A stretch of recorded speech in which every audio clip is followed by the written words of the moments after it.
We think that pro cyclists have got it all sorted, don't we? I mean, they're the pinnacle of the sport. They've got the best coaches, the best training, the best nutrition, the best backup, and the best tech. Do they really lead the way when it comes to the best bike tech though? Here are 5 items of tech that we think the pros should be using.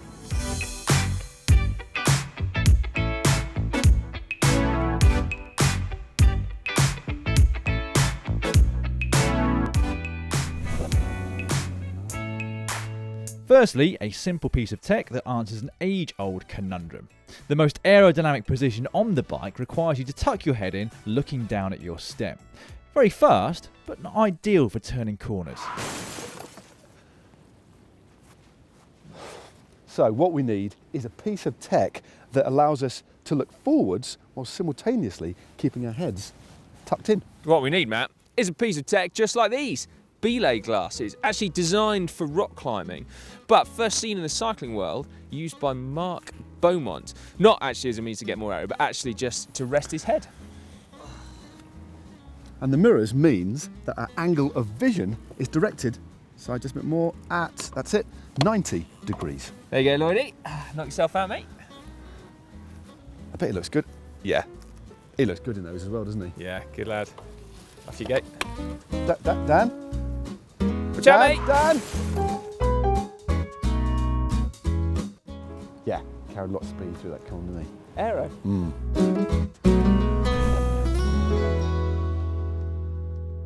Okay, that first one's a bit dodgy, but we're going to get you now. Power meters are shaping bike racing more and more. For better, or potentially, from the sake of a spectator, for the worse.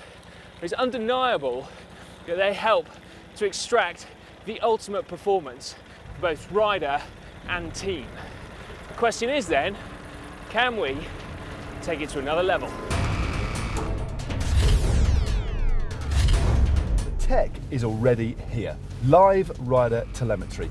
On Size Bike, we've got a Quark collector, which captures AMP Plus data, so heart rate and his power, and then transmits it via the cellular network to a remote device, i.e. the smartphone here, so we can see size metrics and data from the comfort of the team car. Come on! Not going very hard, is he? So if you've got someone in your team who's not very good at tactics or using their own head, Cy in this particular example, it doesn't matter because we can tell them exactly when they need to put power through the pedals, how much power, and when to attack, because in advance we are going to know what their threshold power is and what their max heart rate is. Cy, you're 5% below threshold! Come on! Dan, we need a better way of communicating. Well, race radios do already exist, but to be perfectly honest, they're pretty rubbish. Come on, Cy! Want to see on your threshold? 190! Come on, Cy. You what? Can't hear, can he? You want me to do what? 190! Lift it! Do you remember these? Matt and Cy used them to navigate around Berlin in the Super Commuter video. Well, I didn't exactly use it to navigate around Berlin, but hey. Pop it on. Hello. Good to go. Cy, you're currently 20 watts under threshold. Come on. Press on. 20 watts? Are you taking into consideration the altitude? It doesn't matter about the altitude, Cy. I need some more. Come on. His ankles are looking big though, look. Your ankles are looking thick, but the altitude as well, so you need to press on. My ankles?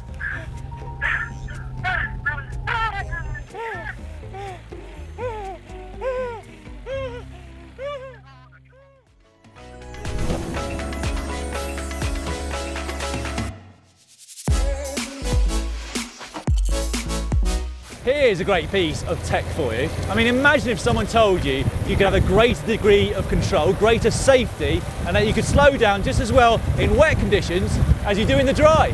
Well, that technology exists. Disc brakes. But the pros seem strangely reluctant.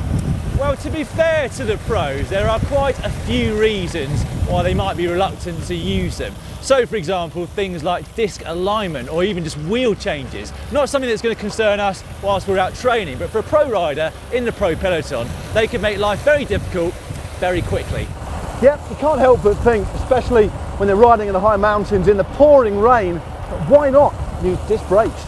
One final bit of tech. You might have noticed at the beginning of the video that Lloydie was riding this rather futuristic looking Cervelo P5X, one of the fastest time trial bikes in the world, but one that you're not actually allowed to use in road races. No, the International Cycling Union have got a lot of rules in place which governs the shape, etc. of road bikes and indeed time trial bikes. And this thing contravenes over 1,000 of them, we think. What do you think though? Should pro riders be able to use machines which look like this? Let us know in the comment section down below. Well, Dan, I think that there does need to be rules. I think they should be progressive, but ultimately, if there weren't any rules and regulations, we could all end up riding on recumbents. Yeah. Or with these. Yeah, no one wants either of those, frankly, do they? Right, make sure you give this video a thumbs up if you agree with our tech that pros should be using, and if you think we've missed anything, stick that in the comments section down below as well. Yeah, if you've yet to subscribe to the channel, you can do so now by clicking on the globe. I can't actually see where the globe is. And if you want some more content from us, just down here is our weird and wonderful tech from Eurobike. Yeah, and for our Berlin Commuter Challenge with added tech, click just down here. Don't forget to like and share. You see now, Dan? Yeah. Good lad.